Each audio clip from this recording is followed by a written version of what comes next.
Halo teman-teman, selamat jumpa lagi dengan saya Muhammad Esmaderoni untuk channel Ngaprak.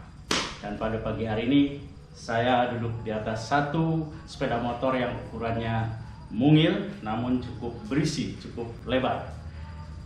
Sepeda motor ini diproduksi pada tahun 2015 dari Kawasaki, yaitu KSR 110. Dan yang ini adalah KSR Pro. Sepeda motor ini termasuk jarang atau langka berlalu lalang di lalu lintas. Dan ini saya beli tahun 2016 untuk hadiah kepada anak perempuan saya. Namun sampai saat ini mileage-nya atau jelajahnya baru 2470 km saja. Karena ini termasuk jarang dipakai ya. Satu kali dipakai touring bersama saya dan anak saya ke pantai Tanjung Pakis di Karawang Utara, dan juga beberapa bulan dipakai di Bali oleh anak saya. Nah teman-teman, sepeda motor ini cukup menarik dan saya akan review kepada teman-teman semua. Basically, sepeda motor ini termasuk jenis trail ya, namun dengan ukuran yang kecil, walaupun tidak dikatakan sepeda motor mini. Nah ini kendaraan ini cukup nyaman dipakai. Namun sebelum saya bicara tentang riding experience di mana saya membawa motor ini, saya ingin bercerita dulu secara umum untuk mereview apa saja ada di motor ini, baik kekurangan ataupun kelebihan. Yuk kita coba review bagaimana sepeda motor ini sebelum saya juga gunakan untuk touring.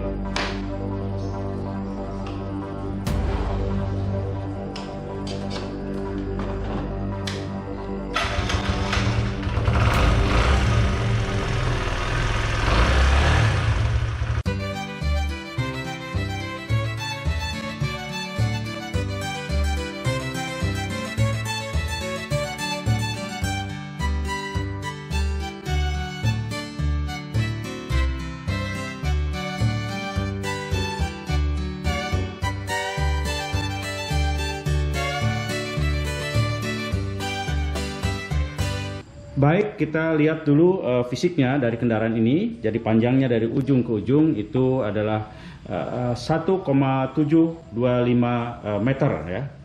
Sementara untuk tingginya ini adalah 1 meter 20 mili, dan lebarnya ini cukup tebal ya.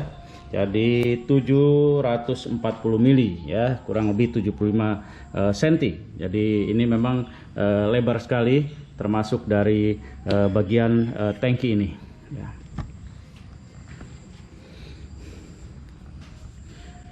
Dan untuk tinggi joknya ini adalah 74 cm.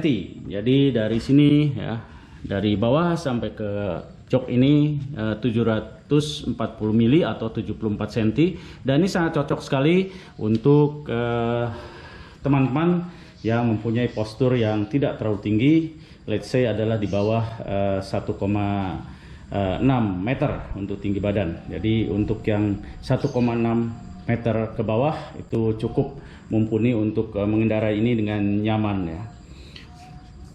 Dan ini pernah keluar dua seri. Yang pertama adalah KSR saja, dan untuk KSR ini perbedaannya dengan yang seri yang ini, yang Pro ya, di sini ada tertulis Pro.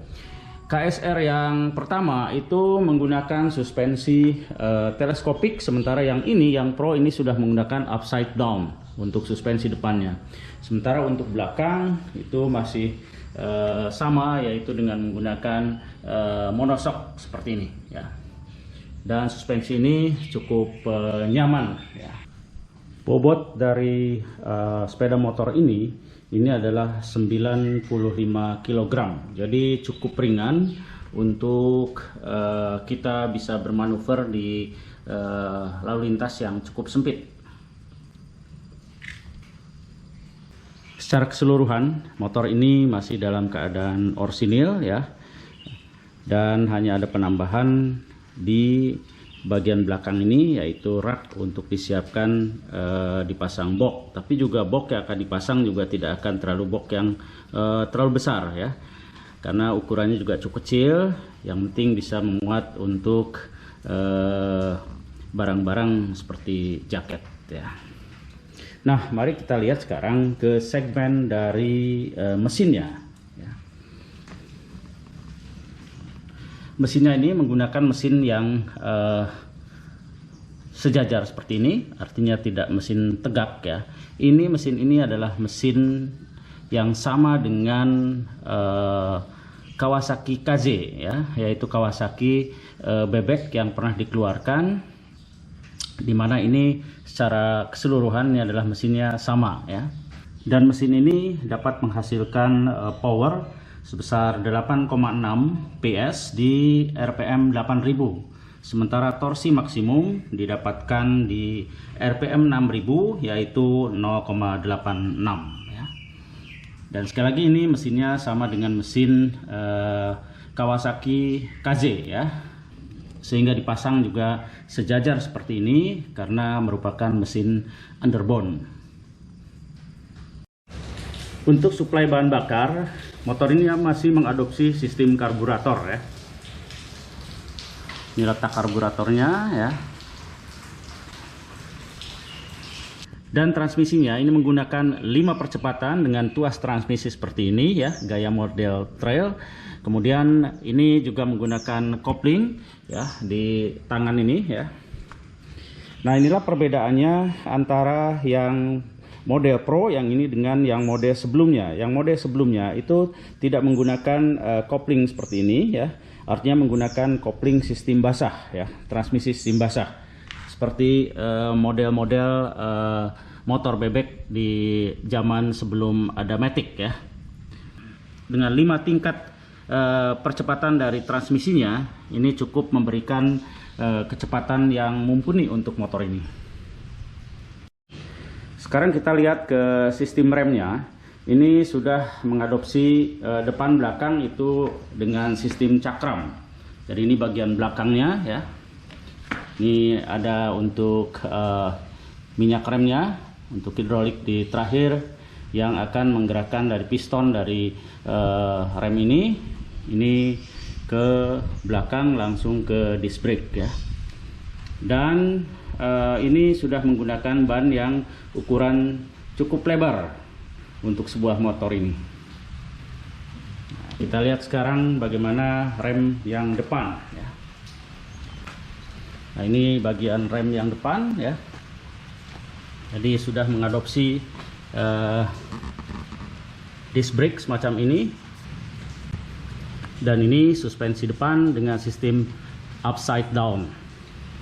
Oke, kita lihat sekarang bagian belakangnya ya. Ini mengadopsi suspensi monoshock yang cukup nyaman. Nah, ini tangki ini memuat maksimum adalah 7,3 liter. Jadi cukup mumpuni untuk kapasitas motor sekecil ini. Salah satu fitur juga untuk keselamatan di sini disediakan untuk cut off engine. Jadi dimana kalau terjadi sesuatu yang harus mematikan mesin secara tiba-tiba, ini bisa dilakukan di sini ya. Ini adalah bagian minyak rem yang disediakan untuk bisa menggerakkan piston rem yang depan. Sementara untuk cuknya, ini engine cuk adanya di sini ya, jadi tidak di karburatornya. Ini untuk lampu jauh, lampu dekat ya. Kemudian ini untuk sen kiri, sen kanan, untuk mematikan sen, dan untuk klakson. Sementara untuk starter adalah di sini.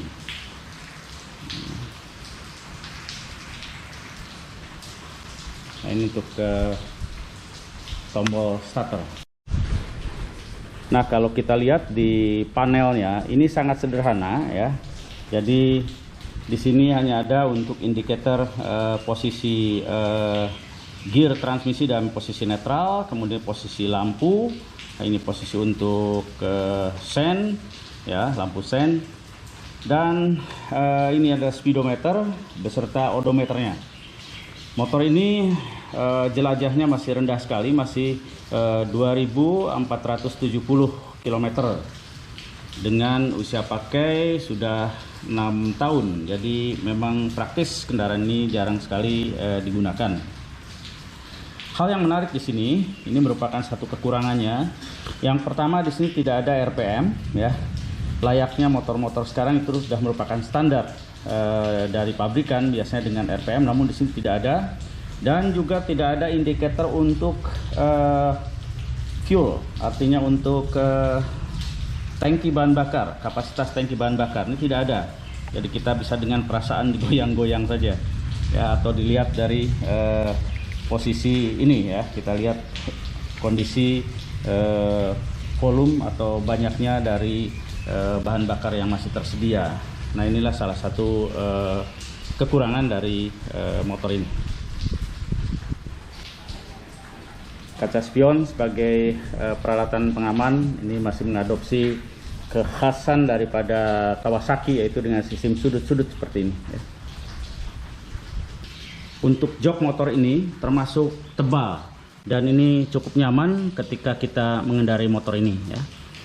Sementara untuk bagasi memang tidak tersedia, hanya ada bagian yang kita bisa buka di sini untuk mengetahui perbaikan daripada aki, ya.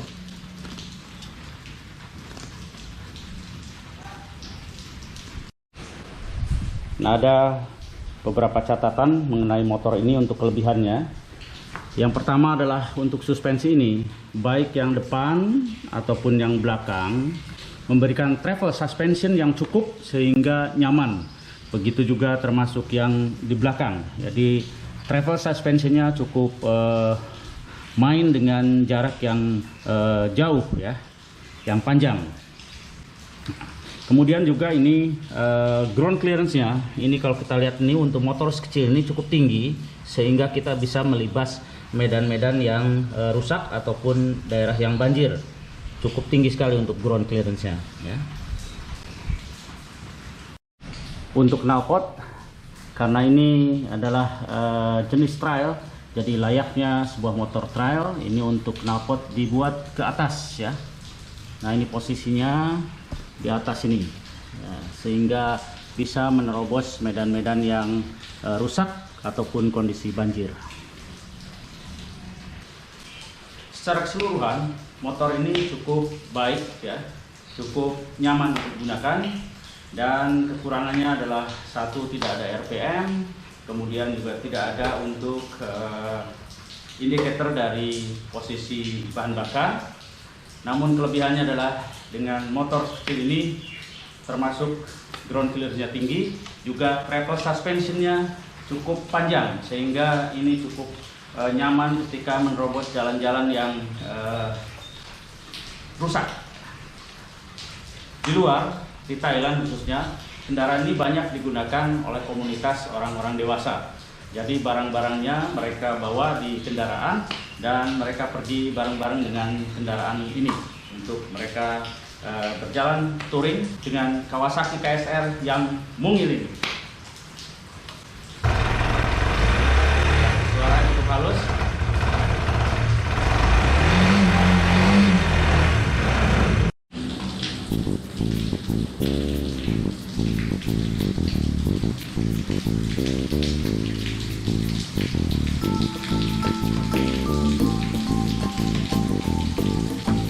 Oke teman-teman, itulah review saya mengenai motor yang ukurannya cukup mungil dari Kawasaki ini, yaitu KSR.